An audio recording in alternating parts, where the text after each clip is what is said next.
the enormity of a decision around CEO succession, particularly for the CEO, the incumbent CEO.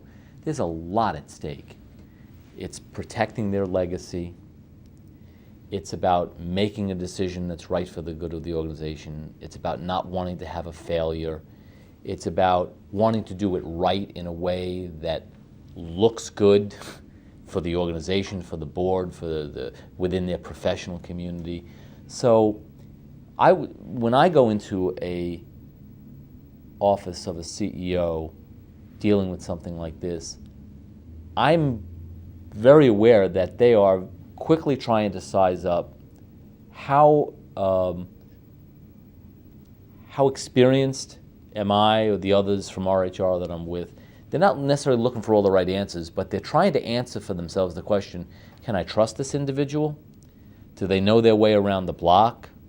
Are they going to come at it, as some consultants, as if it's all formulaic and there's a right way to do it? Or do they have an understanding that there's a lot of subtlety and complexity and human dynamics?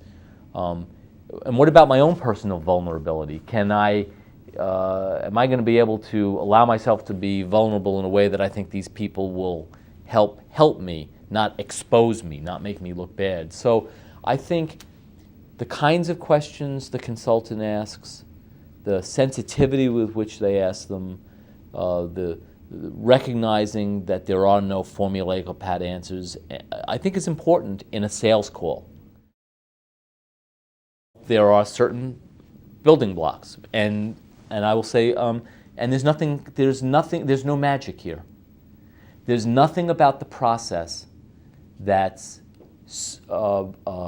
proprietary information or magical. Quite frankly, any consultant will tell you that it's about first figuring out what you need, then finding out who you have that fits against it, seeing where the gaps are, creating development plans, and then working with you and with the individuals and monitoring performance to do that.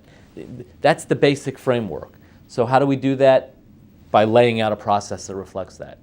How do we do that in your company? Well, I don't know. You need to tell me more about how things work in your organization. You know, how things get done in the whole talent planning, development scheme of things. And tell me more about this so we can kind of create that one together. And then on top of that, we're going to bring a great deal of subtle insight into how to shape it and mold it that's reflective.